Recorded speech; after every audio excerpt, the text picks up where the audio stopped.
네, 평범하게 길을 걷다가 갑자기 난데없는 사고를 당하는 사람들이 있다고 하는데 첫 번째 주제는요. 발로 밟자마자 폭삭 부서졌다. 전국 콘크리트 맨홀 사고 주의입니다. 맨홀이 부서지다니 이게 어떻게 된 일이에요? 그러게. 무서운데요? 예, 지난해 12월 부산에서 한 남성, 20대 남성이 겪은 사고인데요. 네. 길을 걷던 남성 A 씨가 두께 2.5cm의 맨홀 뚜껑이 부서져서 아래로 빨려 들어가는 아찔한 사고를 겪었는데요. 다행히 팔을 걸쳐서 생명은 건졌지만 어깨를 다쳤어요. 아이고. 입원 치료를 받아야 했는데 A 씨는 맨홀 뚜껑을 밟는 느낌이 났는데 그대로 빨려 들어가는 사고다. 빠져나오지 못할 것 같아서 두려웠다라고 이제 당시 상황을 설명하고 있는데요. 그런데 그로부터 한 달 뒤 네. 이번에는 강원도에서 또 비슷한 사고가 일어났습니다. 아니, 맨홀 뚜껑이 열려 있어서 거기 빠지는 게 아니라 맨홀 뚜껑을 밟았는데 깨지는 사고였다는 거 아니에요? 또 일어났다고요? 네.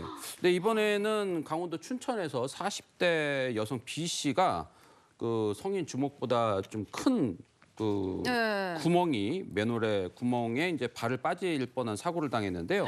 다행히 다치지는 않았지만 B 씨가 사고를 당한 맨홀 안쪽 깊이가 2m가 넘는 그 지하 공간이 있었다고 하고 또 안에 그 추락 방지 시설조차 없었다고 합니다. 아니, 추락 방지 시설이 없었다는 거 저는 그거 좀 심각한 거 그렇죠. 같은데 맨홀 자체가 무너지는 것도 진짜 상상 못할 일인데 네. 예를 들어서 빠졌다 엄청난 일인데 밑에 추락 방지 장치나 아니면 뭐 사람을 좀 위험해서 덜 다치게 할 만한 장치가 그렇죠. 없다는 거는 네. 너무 좀 문제인 것 같아요. 네. 그리고 맨홀 뚜껑을 이렇게 밟았을 때 깨지는 일은 잘 없었던 것 같은데 왜 이런 사고가 반복적으로 발생하는 건가 싶어요.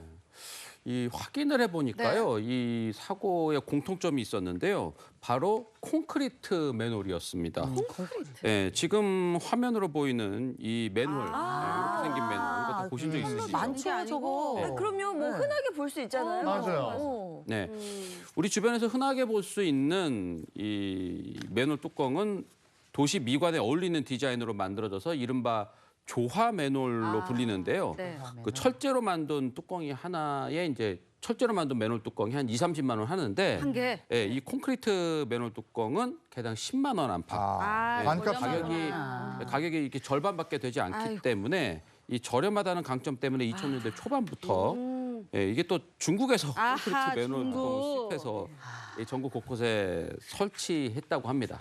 아니 근데 아이들은 걸어가다가 이런 뚜껑 보이면 거기 이렇게 탁 올라가서 맞아요. 맞아요. 큰일 나겠네. 밟아보잖아요. 뭐. 근데 요즘에 아닌 게 아니고 이런 뚜껑들이 많이 보이는데 이게 가격이 저렴하다는 거 아니에요? 단점이 더 클 것 같은데 이제. 네, 단점이 당연히 있죠. 네. 이 내구성이 약하죠. 그렇구나. 설치된 지 20년이 지금 거의 지나고 있는데 네. 이 콘크리트 맨홀이 부식되거나 균열이 생기는 곳이 상당히 많아졌고요. 아하. 이게 언제 부서질지 몰라서 보행자 안전을 위협하게 된 겁니다.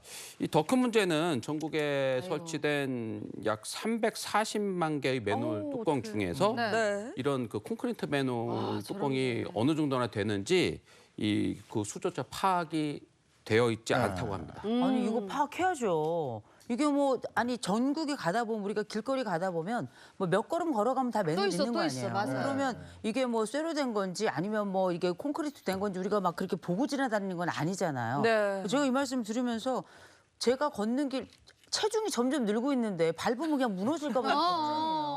지뢰밭 같은 느낌도 들 거 그럼요. 아니에요. 네. 그리고 문제가요. 겉으로 봤을 때는 멀쩡해 보이는데 안으로 이제 부식이 있는 경우에는 그치. 밟으면 더 큰 사고로 맞아. 뭐 대처가 안 되는 상황이니까요. 그 저거 일일이 열어봐야 되니까 전수조사하는데도 시간이 좀 걸리겠지만 네. 이 저 우리 시민들의 안전이 걸려 있기 때문에 이거 일일이 다 살펴봐야 되는데 아까 철근 맨홀에 비해서 값은 반값이라고 그랬잖아요.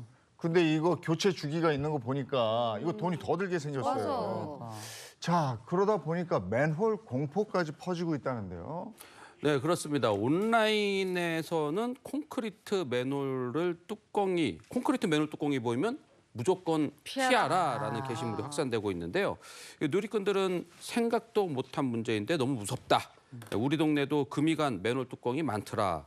아이들이 걱정이다. 절대 맨홀을 밟고 다니지 말라고 알려줘야겠다라는 이 걱정 글들이 많이 올라오고 있습니다. 문제가 좀 많아 보이긴 해요. 근데 저는 궁금한 게 걷다가 맨홀 뚜껑이 부서져서 뭐 사고가 났어. 그러면 피해 보상은 대체 누구한테 받아야 되는 거예요? 네, 이런 식의 일상생활을 하다가 정말 이 날벼락 같은 사고를 당하는 경우들이 있습니다. 네. 예를 들어서 우리가 걷다가 튀어나온 보도블록 같은 데 걸려서 넘어진다라거나 운전을 하고 가다가 포트홀 같은 데 이제 빠진다라는 이제 그런 맞아요. 일들이 비일비재하게 있는데 네. 이런 경우에는 보통 우리가 생각했을 때 내가 만약에 개인 보험을 들어놨으면 개인 보험으로 처리를 하거나 네. 아니면은 그냥 크게 피해가 없으면 넘어진 정도라면 그냥 넘어가는 경우들도 있단 말이에요. 맞아요. 근데 나한테 만약에 보험이 없더라도 네. 이 지자체가 가입한 보험을 통해서 구제를 받는 방법이 있거든요. 이게 바로 영조물 배상 책임보험 제도라고 해요.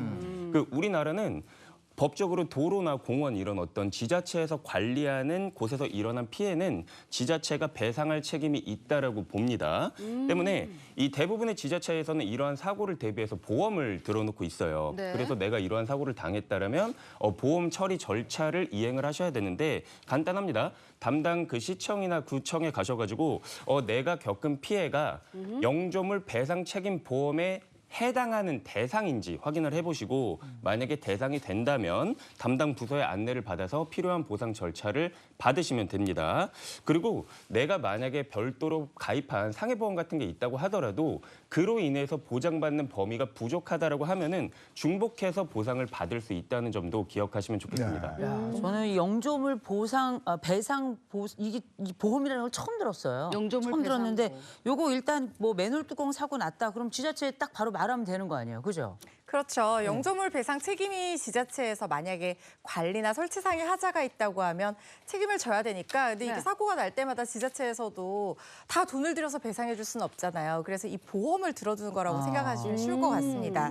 그런데 문제가 있어요. 네. 지자체별로 보장 항목이 다르다는 거예요. 아. 그래서 맨홀과 규정이 따로 없는 관련된 규정이 따로 없는 곳이 있고 그렇다고 하면 맨홀 사고로 내가 피해를 입었다고 하더라도 이 보험을 통해서는 배상을 받을 수 없는 상황이 생길 수도 있는 거죠. 실제로 작년에 이 맨홀 사고가 발생했던 부산 경우만 살펴보더라도 네. 지자체별로 뭐 개물림 사고 치료비, 화상 치료비 이런 규정은 있었는데 맨홀 사고와 관련된 규정이 따로 없었던 것으로 밝혀져서 그렇게 되면 피의자 입장에서는 피해를 배상받는 게 어려워질 수 맞아요. 있거든요.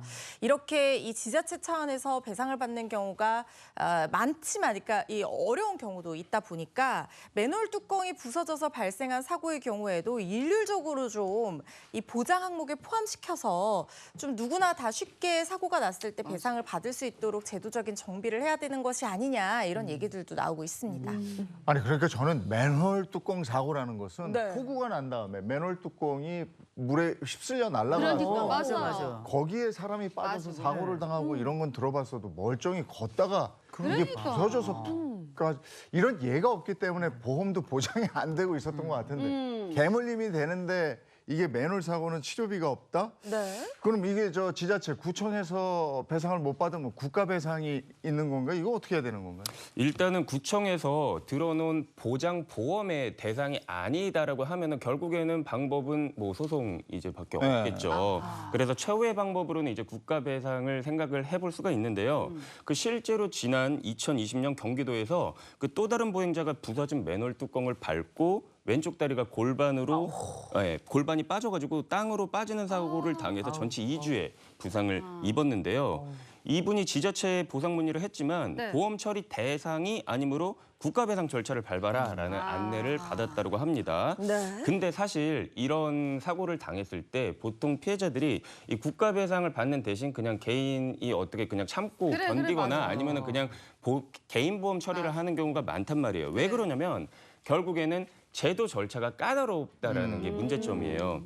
물론 이 국가 배상 심의회라는 것도 있어서 우리가 국가 배상을 소송 이전에 좀 더 간이하게 구제를 받을 수 있는 방법이 있긴 하지만 이 경우에도 결국에는 피해를 입으신 분이 검찰청에 가셔가지고 직접 신고를 하고 관련 증거를 또 제출을 하고 그리고 심의회가 열리는 데에도 시간이 뭐 6개월에서 1년 이 정도로 꽤 긴 시간이 걸리기 때문에 그리고 나아가서 정말 소송까지 가게 된다면 더욱더 긴 시간이 필요하기 때문에 사실 그 동안이면 다칠 다친 거 다 그래, 버릴 다 거예요 나아요. 아마. 네네. 그렇기 때문에 현실적으로 좀 이거를 어떻게 좀 긴급하게 구제를 해야 되는가라는 좀 문제점이 일어나고 있는 실정입니다. 네. 이거 재판 기간이 길고 막 이러는 게 사람이 이렇게 길어지잖아요. 지쳐. 그러면 지쳐, 맞아. 지치고 이 성질이 죽어. 그래. 맞아요. 그래가지고 아우 관도. 그만해. 안 하고 말어. 그래서 길게 하는 거야. 그런데 사실 뭐 보상도 보상이지만 가장 중요한 건 이런 사고 자체가 발생하지 않는 거거든요. 그렇지. 그렇지. 뭔가 확실한 대책이 좀 필요합니다. 그래서 지자체에서 나서고 있다고 합니다. 맨홀 뚜껑을 조금 더 튼튼한 것으로 바꾸는 교체 작업을 실시를 하고 있다고 하는데요. 맨홀 뚜껑 정비 사업이라고 해서 먼저 지난해 말 이 보행자가 맨홀 뚜껑이 빠지는 바람에 이 다치는 상해가 발생했던 이 부산시에서 맨홀 뚜껑 17만여 개를 전수조사를 했다는 거예요. 그런데 17,000개가 교체가 된다고 판단해서 지금 왼쪽에서 이 오른쪽으로 철제 뚜껑이 오른쪽이거든요. 네네네. 저 철제 뚜껑으로 교체하는 그런 사업을 진행하겠다 이렇게 밝힌 상황이고요. 외에도 뭐 강원 춘천시, 경기도 고양시, 청주시, 또 경남 김해시, 서울 서초구와 양천구에서도 이런 교체 작업, 정비 사업을 시작하고 또 추락 방지 시설을 설치할 예정이라고 합니다. 아니 근데 지금 말씀하신 곳곳 다 잘하고 있긴 한데 이게 그냥 전국에 다 있는 거잖아요. 어디는 하고 어디는 안 하고 이럴 게 아니고 전체가 나서가지고 다 당연히 해야 되는 일인데 맞아. 아니 이제 왜냐하면 장마철 다가오면 전국에 장마철 장마권 안에 다 드는 거 아니에요. 맞아요. 그럼 맨홀 뚜껑 사고 또 날 수 있는 거 아니에요. 맞아요. 싹 다 갈아엎어야죠. 그 재작년인가 남매가 맨홀에 빠져서 사망하는 그런 안타까운 사고 있었잖아요. 예, 그럼요. 다시는 네. 이런 일이 있으면 안 돼요. 그렇죠. 네, 그렇습니다. 네. 이게 그 2022년 여름에 일어난 맞아요. 강남역 남매 사망 사고, 예, 다들 기억을 하실 텐데요. 네. 예, 시간당 100mm가 넘는 이 기록적인 폭우가 쏟아진 날 한 남매가 숨진 채 발견됐었는데 이 알고 보니 빗물이 역류해서 맨홀 뚜껑을 이렇게 치고 올라온 거죠. 그래서 맨홀 뚜껑이 열리는 열려 바람에 예, 그 속에 휩쓸려서 아유. 예, 사망했던 사고였습니다. 당시 현장에 찍힌 블랙박스에는 이 누나가 맨홀에 빠지자 남동생이 이걸 잡으려다가 예, 같이 휩쓸리는 모습이 담겨서 아주 안타까웠었죠. 네. 이게 얼마나 가슴 아픈 사고였습니까? 네네. 근데 이 사건에 대한 법원의 배상 판결이 나왔다면서요? 네, 그렇습니다. 이 사고에 대한 배상 책임을 두고 유족 측이 이제 지자체를 상대로 손해배상 청구 소송을 진행을 했는데요. 법원에서 어떻게 판결을 내렸냐면 지자체의 책임이 있다. 그리고 유족에게 약 16억 가량을 배상을 해라라는 이제 판결이 나왔어요. 이 사고 장소인 강남역 일대가 저희 사무실 이제 바로 앞이거든요. 그래서 그때 당시 엄청 많은 정말 폭우가 내리지 않았습니까? 정말 진짜 무서울 정도였는데 이때 우리가 판단을 해야 될 부분이 이 지역이 상습적으로 침수가 된다라는 부분이에요. 네. 이게 분지로 알고 있거든요. 맞아요. 제가. 네네. 그래서 이렇게 집중적인 호우가 올 때마다 계속 침수가 반복해서 발생을 했었고 그러면 이 부분을 지자체에서 예상을 할 수 있었다는 거죠. 그러면 예상을 해서 방지 시설을 제대로 마련을 해놨어야 했는데 그렇게 하지 않았으니까 배상 책임을 지워라라는 판결이 나온 거고 지자체 측에서는 이게 천재지변이기 때문에 우리로서는 예상을 할 수 없었다라고 했지만 그 항변은 받아들여지지 않았던 걸로 보입니다. 네. 장마철마다 정말 이런 사고가 반복되거든요. 이거 얼마나 안타깝습니까? 올 여름에는 정말 이런 일이 발생하지 않아야 할 텐데. 맞아요. 올해도 홍수가 발생할 수도 있어요. 뭐 네. 비가 많이 오고 하면 매년 장마철마다 이런 일이 벌어지곤 하니까요. 그 전까지 맨홀 전수조사를 통해서 추락 방지 시설을 빨리 설치해야 된다는 것이 전문가들 얘기거든요. 서울시에서도 나섰습니다. 침수 이력을 가진 맨홀 중심으로 맨홀 뚜껑 아래 그물이라든가 지금 보시는 것 같은 구조물, 철구조물이거든요. 저렇게. 추락 방지 시설을 설치를 하고 있는 상황입니다. 오. 그런데 모든 사고는 사실 발생하기 전에 예방하는 것이 제일 중요한데 이 문제는 또 장마철에 비가 와서 맨홀 뚜껑이 이탈되면은 물기둥처럼 이렇게 확 불기둥처럼 이렇게 솟아오르잖아요. 네. 물이 빠질 때는 주변이 소용돌이 치는 것이 또 특징이기도 하거든요. 이런 현상 목격하면 일단 반드시 피하시는 것이 좋고 그리고 철제 뚜껑으로 바꾸면 또 문제점이 뭐냐면 이게 만약에 튀어올랐을 때 이게 또 엄청난 무기가 될 수 있어요. 맞아요. 그런데 튀어오르지 않게 하는 건 뭐냐면 뭐냐면 길거리에 쓰레기 버리시면 안 돼요. 아. 그 쓰레기들이 결국에는 물려서 역류하는 거죠. 맞아요. 이 배수를 막아서 역류를 하게 되니까 그것만 하더라도 그래서 의인들 나타나서 막 낙엽 치우고 맞아요. 하잖아요. 그러니까 우리가 평소에 살 때도 이렇게 방지 시설을 설치하는 것도 중요하지만 스스로 쓰레기도 안 버리고 공중주 도덕 지키면서 그래, 예방하는 그래야 것도 맞아, 굉장히 맞아. 중요하다는 생각이 들고요. 문제 있는 맨홀 뚜껑 보이면 빨리 구청에 자진 신고하셔서 보수 요청하셔서 우리 공동체가 다 안전하게 여름 날 수 있도록 대비하시는 것도 좋을 것 같습니다. 네, 중요합니다. 지금 6월이고 올 여름에 유독 덥고 많이 비 많이 오겠- 온다고 많이. 그러잖아요. 네. 다시 이런 맨홀 뚜껑 사고 나서 인명 피해가 생기고 이러면 그 다음 선거 때 지자체장 못 나오게 하는 이러면 잘 될 것 같아. 아, 그럼. 바로 될 것 같아요. 철저하게 하죠. 동의합니다. 네. 네, 알겠습니다. 다음 주제는요?